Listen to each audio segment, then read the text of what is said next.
Good evening dear aspirants. Ananta IAS അക്കാഡമിയുടെ daily news analysis സെഷനിലേക്ക് എല്ലാവരെയും സ്വാഗതം ചെയ്യുകയാണ്.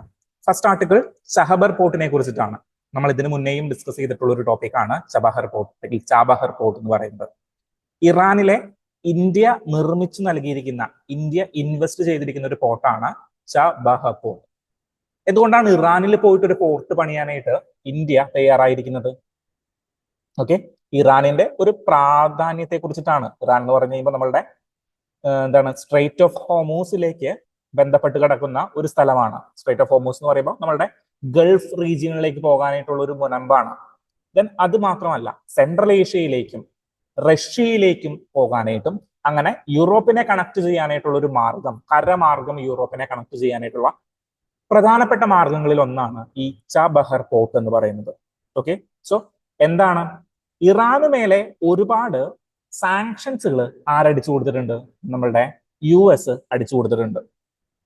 പണ്ട് മുതലേ അവർ ന്യൂക്ലിയർ കപ്പാസിറ്റീസ് ബിൽഡ് ചെയ്യാൻ തുടങ്ങിയപ്പോൾ മുതലുള്ള സാങ്ഷനുകൾ അവർക്ക് മേലെയുണ്ട്. എന്നാൽ നമ്മൾ 2005 മുതലുള്ള പ്രപ്പോസ് ചെയ്തിരിക്കുന്ന ഒരു പ്രൊജക്ട് ആയിരുന്നു ഈ ചബഹർ പോർട്ട് എന്ന് പറയുന്നത്. ഇന്ത്യയുടെ ഒരു പ്രസ്റ്റീജിയസ് ആൻഡ് ഫ്ലാഗ്ഷിപ്പ് പ്രൊജക്ടുകളിൽ ഒന്നാണ് ഈ ചബഹർ പോർട്ട് എന്ന് പറയുന്നത്. അപ്പോ ഈ ചബഹർ പോർട്ട് ബിൽഡ് ചെയ്ത് കഴിയുമ്പോൾ ഈ സാങ്ഷൻസുകൾ ആരടിച്ചു കൊടുത്തിട്ടുണ്ട്? നമ്മളുടെ US ഇറാന് മേലെ അടിച്ചു കൊടുത്തിട്ടുണ്ട്. അതിൽ ചില സാങ്ഷൻസുകൾ നമ്മളുടെ ഇന്ത്യയുടെ പ്രത്യേക പരിഗണന പ്രകാരം ചബഹർ പോർട്ടിൽ അടിച്ചു കൊടുത്തിരിക്കുന്നത് 6 മാസത്തേക്ക് നമ്മൾ നിർത്തിയിട്ടുണ്ട്. ഓക്കെ, US നിർത്തിയിട്ടുണ്ട്, നമ്മളല്ല, US സാങ്ഷൻസുകൾ നിർത്തിയിട്ടുണ്ട്. സോ ചബഹർ പോർട്ടിന്റെ ഒരു ലൊക്കേഷൻ നമുക്ക് ഐഡന്റിഫൈ ചെയ്യണം. എവിടെയാണ് ചബഹർ പോർട്ട് എന്നുള്ളത്? ഇവിടെ നോക്കിയേ, ഇന്ത്യ ഇവിടെയാണ്, പാകിസ്ഥാൻ ഇവിടെയാണ്. ദെൻ ഇറാനിന്റെ ഏറ്റവും നിയറസ്റ്റ് ടു പാകിസ്ഥാൻ എന്നുള്ള രീതിയിൽ ഇറാനിൽ നമ്മൾ പ്ലേസ് ചെയ്തിരിക്കുന്ന ഒരു പോർട്ടാണ് ചബഹർ പോർട്ട്. സോ മുംബൈയിൽ നിന്ന് ജവഹർലാൽ പോർട്ടിൽ നിന്ന്, അല്ലെങ്കിൽ നമ്മളുടെ കണ്ട്ല പോർട്ടിൽ നിന്ന്, നമ്മുടെ അദാനിയുടെ കണ്ട്ല പോർട്ടിൽ നിന്നെല്ലാം പോകുന്ന ഒരു ഷിപ്മെന്റ് നമ്മളുടെ ചബഹർ പോർട്ടിലേക്ക് എത്തും, ഇറാനിലെ ചബഹർ പോർട്ടിലേക്ക് എത്തും. ദെൻ അതുവഴി അഫ്ഗാനിസ്ഥാനിൽ നിന്ന് എങ്ങടേക്ക് പോകും? റഷ്യയിലേക്കും അല്ലെങ്കിൽ മുകളിലേക്കുള്ള പ്രധാനപ്പെട്ട യൂറോപ്യൻ ഏരിയയിലേക്ക് പോകാനായിട്ട്. സോ സെൻട്രൽ ഏഷ്യയെ കണക്ട് ചെയ്യുക, യൂറോപ്പിനെ കണക്ട് ചെയ്യുക എന്നുള്ളതാണ് ഈ ഒരു പോർട്ടിന്റെ ഉദ്ദേശം വരുന്നത്. ഓക്കെ, സോ ചൈനയുടെ ബെൽറ്റ് ആൻഡ് റോഡ് ഇനീഷ്യേറ്റീവ് ഒക്കെ പോലെ അതിന് ബദലായിട്ട് ഉള്ള രീതിയിലാണ് നമ്മൾ ഈ ഒരു പോർട്ട് ബിൽഡ് ചെയ്തിരിക്കുന്നത്. ഓക്കെ, സോ ഈ ചബഹർ പോർട്ട് നമ്മൾ ബിൽഡ് ചെയ്യാൻ തുടങ്ങിയപ്പോൾ പാകിസ്ഥാനും ചൈനയും അതിനെ കൗണ്ടർ ചെയ്യണമല്ലോ.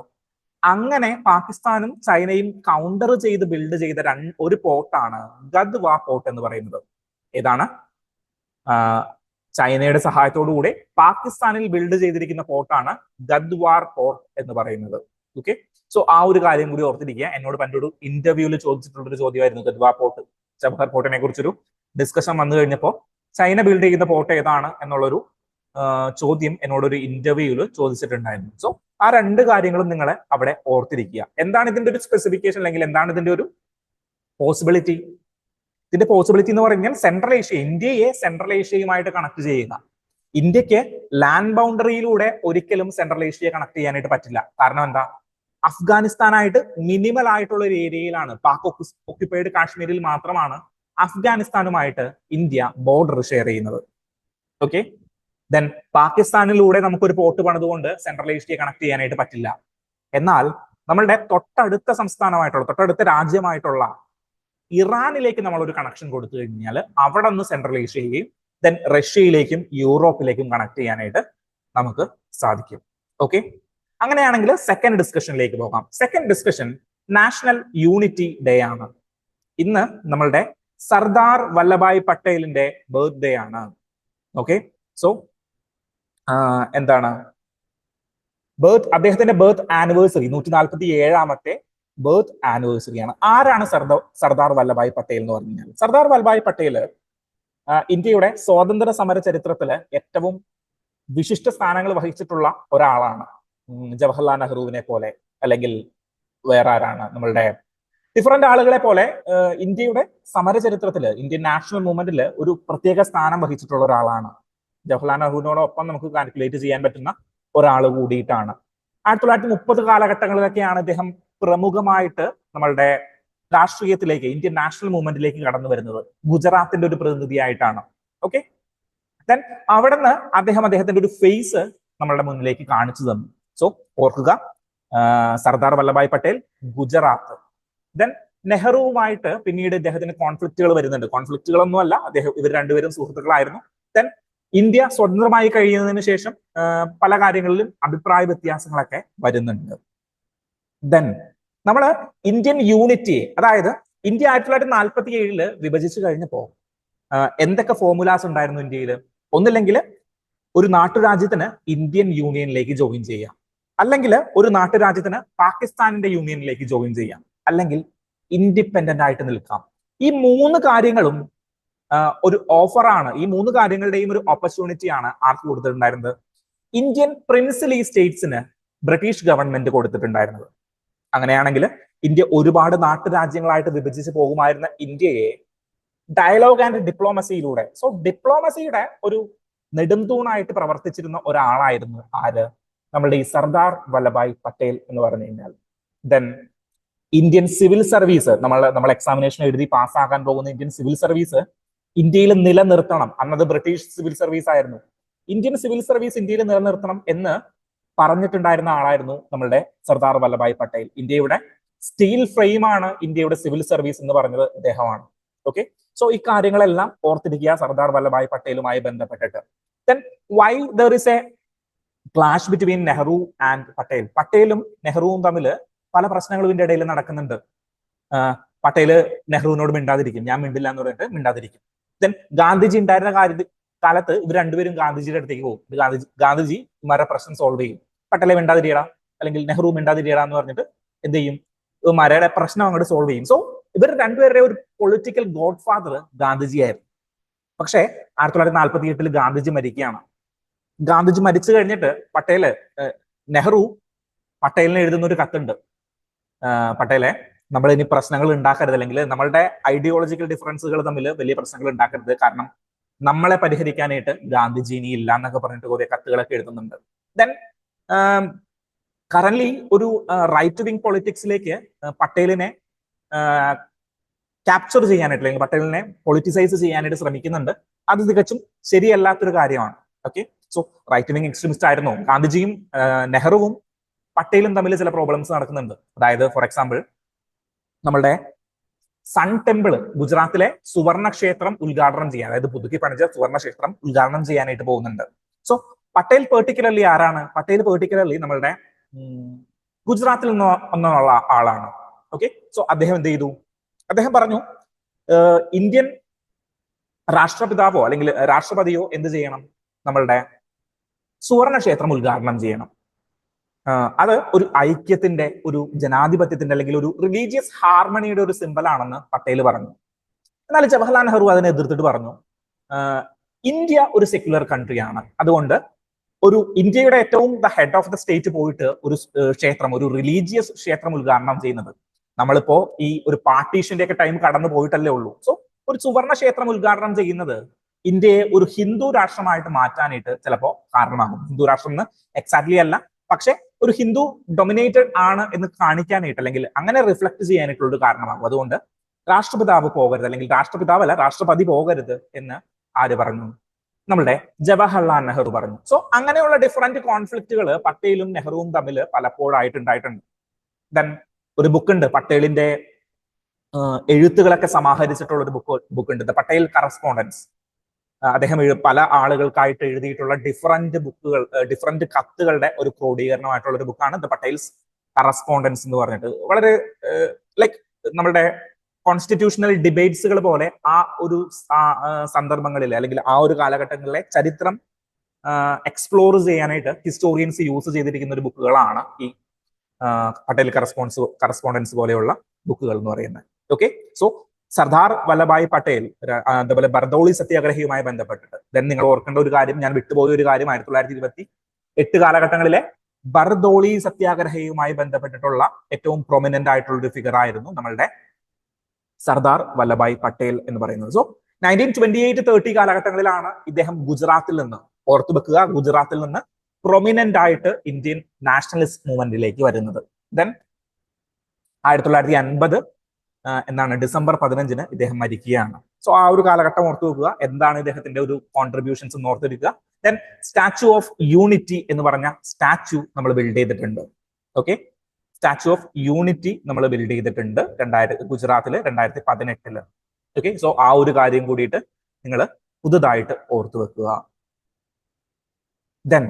ദെൻ നിങ്ങൾക്ക് ഞാൻ നെക്സ്റ്റ് ഒരു കാര്യം കാണിച്ചു തരാൻ പോകുന്നത്, നെക്സ്റ്റ് ഒരു ന്യൂസ് കാണിച്ചു തരാൻ പോകുന്നത് എങ്ങനെയാണ് ടെക്നോളജിയെ യൂസ് ചെയ്തുകൊണ്ട് നമ്മൾ നമ്മുടെ നാച്ചുറൽ ഡിസാസ്റ്റേഴ്സിനെ, നാച്ചുറൽ കലാമിറ്റീസിനെ ഒതുക്കാനായിട്ട് അല്ലെങ്കിൽ അതിന്റെ മൈറ്റിഗേറ്റ് ചെയ്യാൻ പറ്റുക, അതിന്റെ റിസ്കുകൾ റെഡ്യൂസ് ചെയ്യാൻ പറ്റുന്നത് എന്നാണ് ഇവിടെ കാണിക്കുന്നത്. സോ മെയിൻസ് ആൻസർ റൈറ്റിംഗുകൾ എഴുതുമ്പോൾ നിങ്ങൾക്ക് കോട്ട് ചെയ്യാൻ പറ്റുന്ന ഒരു ന്യൂസ് ആണ് ഇന്ന് നമ്മളുടെ ന്യൂസ് സെഷനിൽ വന്നിട്ടുള്ളത്. ഓക്കെ, എന്താണ്? ആന്ധ്രാപ്രദേശിൽ ചുഴലിക്കാറ്റ് അടിച്ചിട്ടുണ്ടായിരുന്നു, മോന്ത എന്ന് പറഞ്ഞ് ചുഴലിക്കാറ്റ് അടിച്ചിട്ടുണ്ടായിരുന്നു. പക്ഷേ ടെക്നോളജി യൂസ് ചെയ്തുകൊണ്ട് അവരെന്ത് ചെയ്തു? 5265 കോടിയുടെ നഷ്ടത്തിൽ നിന്ന് കുറച്ചു. നഷ്ടം കുറയ്ക്കാനായിട്ട് 5265 കോടിയുടെ നഷ്ടം കുറയ്ക്കാനായിട്ട് ടെക്നോളജി ഡ്രിവൺ ആയിട്ടുള്ള മെത്തേഡ്സ് ഇവര് യൂസ് ചെയ്തു.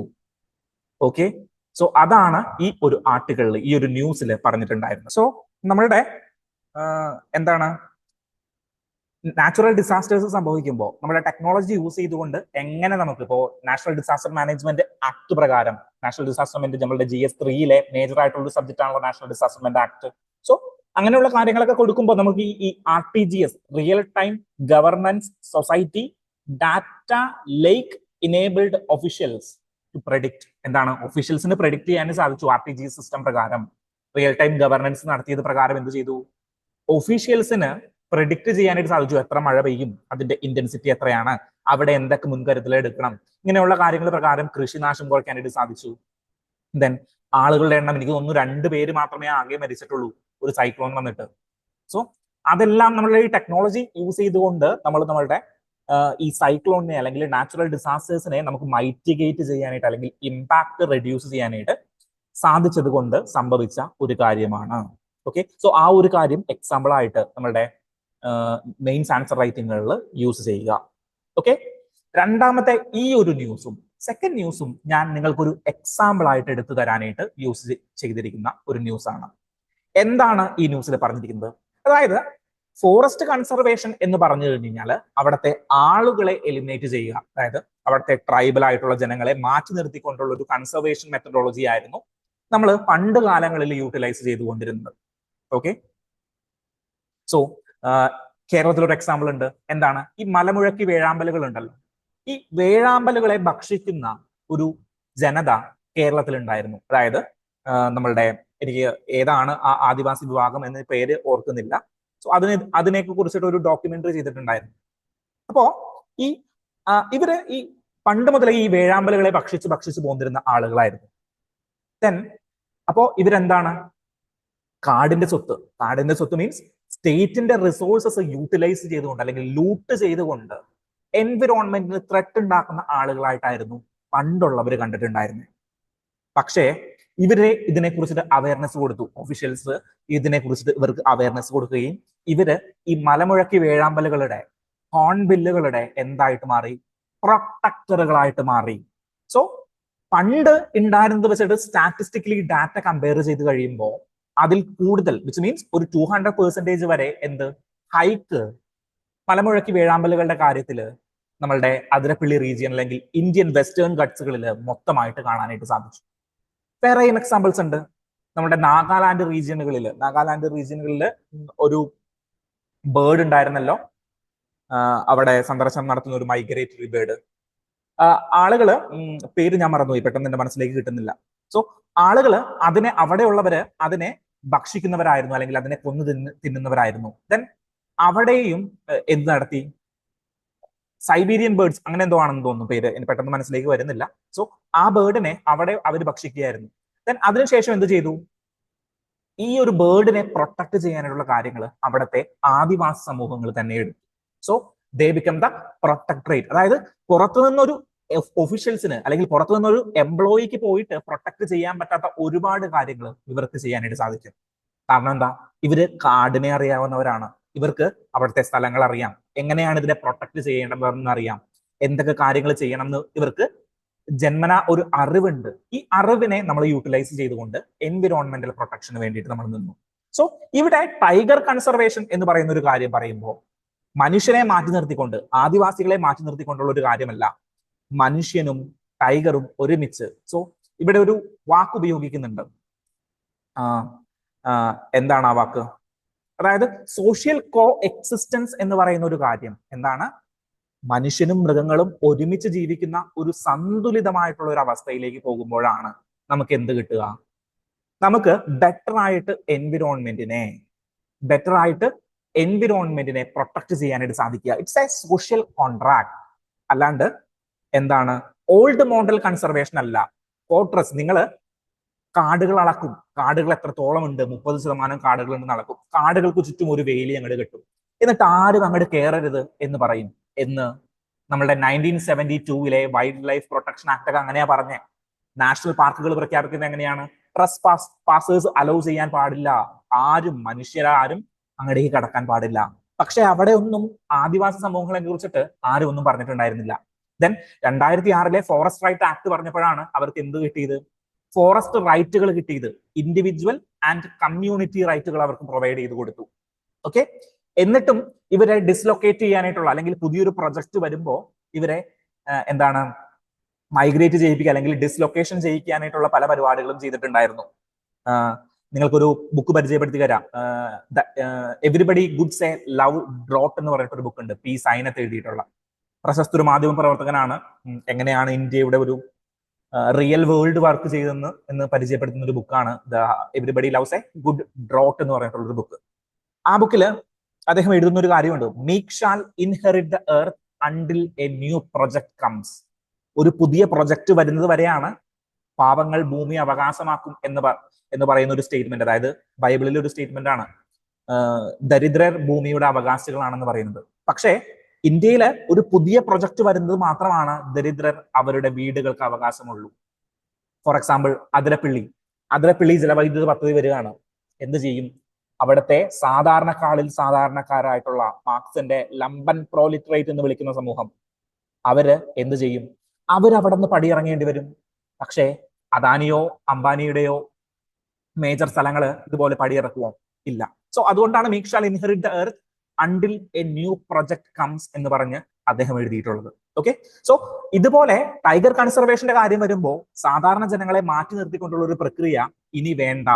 ഒരു എന്താണ് ഓൾഡ് മോഡൽ പ്രൊജക്ട് നമുക്ക് വേണ്ട. പകരം ഒരു സോഷ്യൽ കോൺട്രാക്ട്, മനുഷ്യനെയും മൃഗങ്ങളെയും ഒരുമിച്ച് കണ്ടുകൊണ്ടുള്ള ഒരു സോഷ്യൽ കോൺട്രാക്ട് ആണ് ഇനി നമുക്ക് വേണ്ടത് എന്നാണ് ഇന്നത്തെ പുതിയൊരു പോളിസി. അതായത് tribal affairs, ministry of tribal അഫയേഴ്സിന്റെ പുതിയൊരു പോളിസി ഇംപ്ലിമെന്റ് ചെയ്തിരിക്കുന്നത്. അത് ഒരു ബെസ്റ്റ് എക്സാമ്പിൾ ആയിട്ട് നമുക്ക് കോട്ട് ചെയ്യാനായിട്ട് പറ്റും.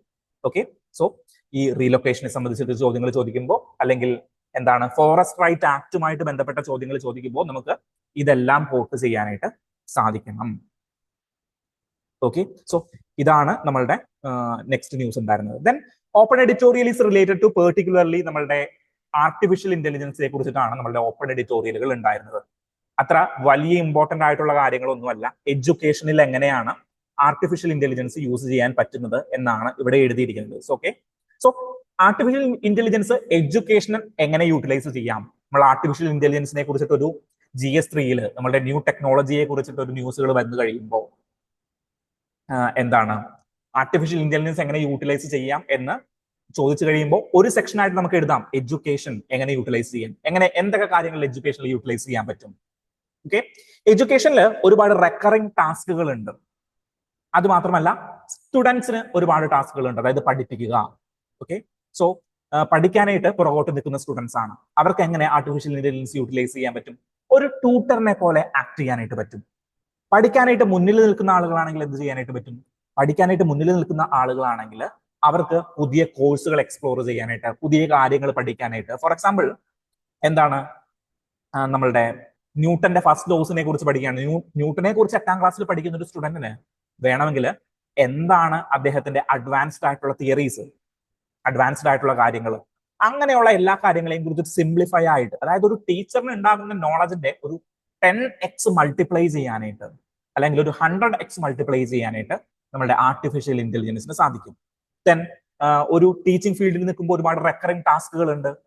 അതായത് മിനിറ്റ്സുകൾ പ്രിപ്പയർ ചെയ്യണം. ഫോർ എക്സാമ്പിൾ ഞാൻ എന്റെ പല കാര്യങ്ങളും എന്ത് ചെയ്യുന്നുണ്ട്, ആർട്ടിഫിഷ്യൽ ഇന്റലിജൻസ് യൂസ് ചെയ്തുകൊണ്ട്. ഫോർ എക്സാമ്പിൾ ഓഫീസിലെ എന്താണ് ഡെയിലി അറ്റൻഡൻസ് മാർക്കിങ്ങുകൾ, ഒരുപാട് കാര്യങ്ങൾ ആർട്ടിഫിഷ്യൽ ഇന്റലിജൻസ് യൂസ് ചെയ്തുകൊണ്ട് ചെയ്യുന്നുണ്ട്. മിനിറ്റ്സുകൾ പ്രിപ്പയർ ചെയ്യുമ്പോൾ എന്താണ് ആർട്ടിഫിഷ്യൽ ഇന്റലിജൻസ് യൂസ് ചെയ്തുകൊണ്ട് ചെയ്യുന്നുണ്ട്.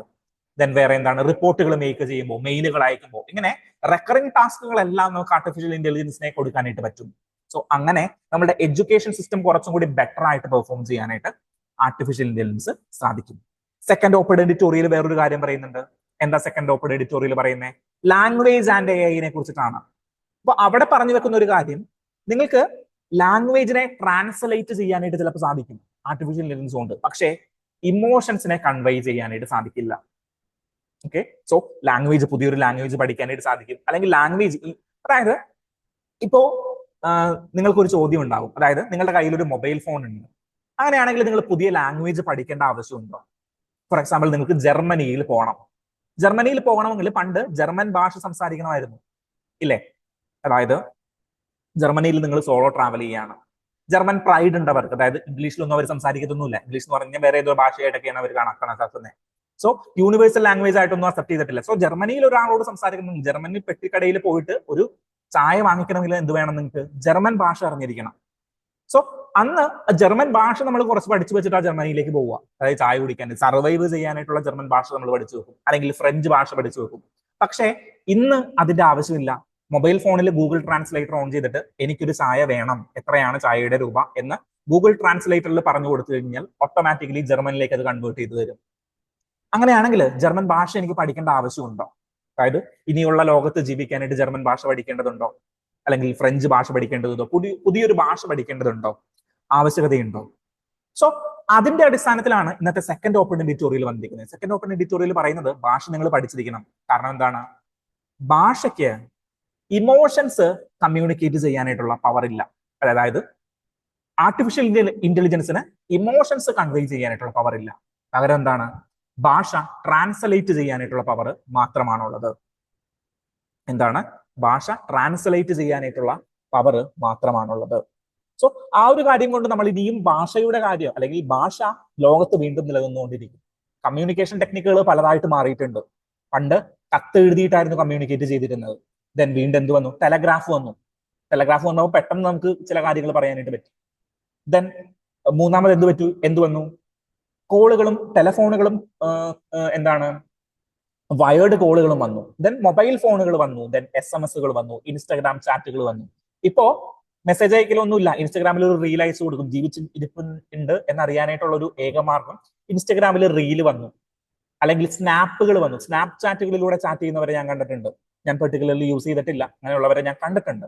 അപ്പോൾ ഇന്ന് എവിടെ ആരും അറിയാനായിട്ട് ജസ്റ്റ് ഒരു സ്നാപ്പ് അയച്ചു കൊടുക്കും. സ്നാപ്പ് അയച്ചിട്ടില്ലെങ്കിൽ ഇന്ന് ജീവിച്ചിട്ടില്ല, അല്ലെങ്കിൽ മരിച്ചു പോകുന്നൊക്കെയാണ് നമ്മൾ ചിലത് ചിന്തിക്കുന്നത്. ഓക്കെ, സോ അങ്ങനെയുള്ള രീതിയിലേക്ക് കമ്മ്യൂണിക്കേഷൻ മാറി. പക്ഷേ ഇതിനെല്ലാം ഇമോഷൻസിനെ കൺവേ ചെയ്യാനായിട്ടുള്ള പവർ ഉണ്ടോ? ആർട്ടിഫിഷ്യൽ ഇന്റലിജൻസിന് ഇമോഷൻസിനെ കൺവേ ചെയ്യാനായിട്ടുള്ള പവർ ഉണ്ടോ എന്നാണ് സെക്കൻഡ് ഓപ്പൺ എഡിറ്റോറിയൽ ചോദിച്ചിരിക്കുന്നത്. വലിയ കാര്യമൊന്നുമില്ല, ഞാൻ ജസ്റ്റ് ഒന്ന് ഡീറ്റെയിൽ ചെയ്തതെന്നുള്ളൂ. ഓക്കെ, ദെൻ ഏറ്റവും ഇമ്പോർട്ടന്റ് ആയിട്ട് കഴിഞ്ഞ ദിവസങ്ങളിൽ ഇന്ത്യയിൽ എന്താണ് പത്രങ്ങളിൽ ഉണ്ടായിരുന്ന ഒരു വാർത്തയാണ് PM ശ്രീയുമായി ബന്ധപ്പെട്ടിട്ട്. Prime minister schools four rising India scheme കേരളത്തിൽ പ്രത്യേകമായിട്ട് ചർച്ചയിൽ ഉണ്ടായിരുന്ന ഒരു കാര്യമാണ്. ഇന്നലത്തെ ഓപ്പൺ എഡിറ്റോറിയൽ വന്നിട്ടുണ്ടായിരുന്നു. ഇന്നലെ ഞാനിത് സ്ലൈഡ് ക്രിയേറ്റ് ചെയ്ത് വെച്ചു, പക്ഷെ നിങ്ങളുടെ കയ്യിലേക്ക് ആഡ് ചെയ്യാനായിട്ട് മറന്നുപോയി. സമയം അതിക്രമിച്ചിരിക്കുന്ന ഒരു കാര്യം കൂടി ഉണ്ടായിരുന്നു. ഓക്കെ, സോ ഇന്ന് ഞാൻ ഈ PM ശ്രീനെ കുറിച്ചിട്ടൊന്ന് ഡിസ്കസ് ചെയ്യാണ്.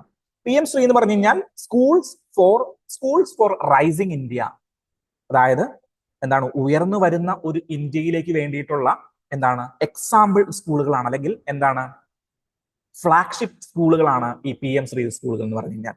ഇത് നമ്മുടെ നാഷണൽ എഡ്യൂക്കേഷൻ പോളിസി 2020 ബന്ധപ്പെട്ട് കിടക്കുന്ന ഒരു സ്കൂളുകളാണ്. അതായത് ഇന്ത്യയിൽ ഏകദേശം 14,500 സ്കൂളുകൾ നമ്മളുടെ ഈ PM ശ്രീ സ്കൂളുകളായിട്ട് മാറ്റാനായിട്ട് പറ്റും. എന്താണ് ഈ PM ശ്രീ സ്കൂളുകളായിട്ട് മാറ്റി കഴിഞ്ഞു കഴിഞ്ഞാലുള്ള ഗുണം? സ്കൂളുകൾ ഒരു മോഡൽ വിദ്യാലയമായിട്ട് അവിടെ ആക്ട് ചെയ്യും. അവരുടെ ഡിസ്ട്രിക്റ്റിലെ മോഡൽ സ്കൂളുകളായിട്ട് ആക്ട് ചെയ്യും. ആ സ്കൂളിനെ നോക്കിയിട്ട് ഇപ്പൊ ആസ്പിരേഷണൽ ഡിസ്ട്രിക്ട് പ്രോഗ്രാം എന്ന് പറയില്ലേ, അതായത് എന്താണ് നന്നായിട്ട് പ്രവർത്തിക്കാത്ത ഡിസ്ട്രിക്റ്റുകൾ ഒരു മോഡലായിട്ട് തിരഞ്ഞെടുക്കണം ഒരു ഡിസ്ട്രിക്റ്റിനെ. എന്നിട്ട് ആ ഡിസ്ട്രിക്റ്റിലേക്ക് എത്താനായിട്ട്, ആ ഡിസ്ട്രിക്റ്റിന്റെ പാരാമീറ്റേഴ്സ് എത്താനായിട്ടുള്ള കാര്യങ്ങൾ ബാക്കിയുള്ള ഡിസ്ട്രിക്റ്റുകൾ ചെയ്യണം. ഇതിനെയാണ് ആസ്പിറേഷണൽ ഡിസ്ട്രിക്ട് പ്രോഗ്രാം എന്ന് പറയുന്നത്. ഓക്കെ, അതുപോലെ നമ്മളൊരു മോഡൽ സ്കൂള് എവിടെ അവരുടെ ഡിസ്ട്രിക്റ്റിൽ അസൈൻ ചെയ്ത് കൊടുക്കുകയാണ്. അതേപോലെ നമ്മൾ ബാക്കിയുള്ള സ്കൂളുകൾ മാറണം എന്നുള്ള രീതിയിലേക്കാണ് PM-ശ്രീയുടെ ഒരു ഐഡിയോളജി വരുന്നത്. ഓക്കെ, അപ്പൊ PM-ശ്രീ എങ്ങനെ പ്രവർത്തിക്കുന്നത്? എഡ്യൂക്കേഷൻ എന്ന് പറഞ്ഞു കഴിഞ്ഞാൽ ഏത് ലിസ്റ്റിൽ പെടുന്നതാണ്? സ്റ്റേറ്റ് ലിസ്റ്റ് ആണോ, യൂണിയൻ ലിസ്റ്റ് ആണോ, കൺകറന്റ് ലിസ്റ്റ് ആണോ? കൺകറന്റ് ലിസ്റ്റിൽ പെടുന്ന ഒരു കാര്യമാണ് നമ്മളുടെ എഡ്യൂക്കേഷൻ എന്ന് പറഞ്ഞു കഴിഞ്ഞാൽ. സോ PM-ശ്രീ സ്കൂളുകൾ നടപ്പാക്കണമെങ്കിൽ ആരുടെ അനുവാദം കൂടി വേണം? നമ്മളുടെ സ്റ്റേറ്റ് ഗവൺമെന്റിന്റെ അനുവാദം കൂടി വേണം. സോ സ്റ്റേറ്റ് ഗവൺമെന്റ് സെന്ററുമായിട്ട്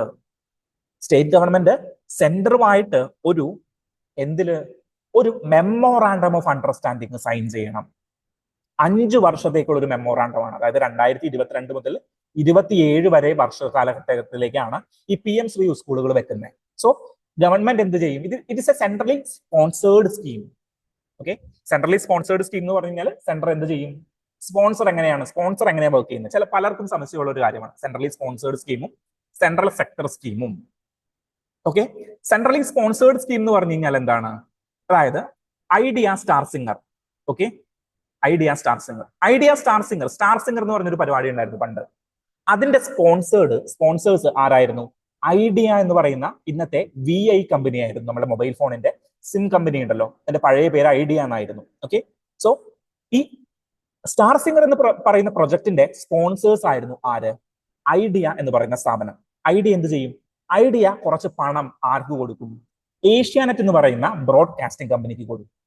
എന്നാൽ ഏഷ്യാനെറ്റ് എന്ന് പറയുന്ന കമ്പനിയാണ് എന്ത് ചെയ്യുന്നത്? ഇതിന്റെ ബാക്കിയെല്ലാ ഇൻഫ്രാസ്ട്രക്ചറുകളും, അതായത് ഐഡിയ സ്റ്റാർ സിംഗറിലേക്ക് ആളുകളെ, കണ്ടസ്റ്റൻസിനെ സെലക്ട് ചെയ്യുന്നത്, ജഡ്ജസിനെ തീരുമാനിക്കുന്നത്, അവരുടെ നമ്മളുടെ ക്യാമറാസ് സെറ്റ് ചെയ്യുന്നത്, അത് ഷൂട്ട് ചെയ്യുന്നത്, ടെലികാസ്റ്റ് ചെയ്യുന്നത്, അതിൽ നിന്ന് പൈസകൾ വാങ്ങുന്നത്, അതിന്റെ ഒരു ഷെയർ ചിലപ്പോൾ കൊടുക്കുമായിരിക്കും.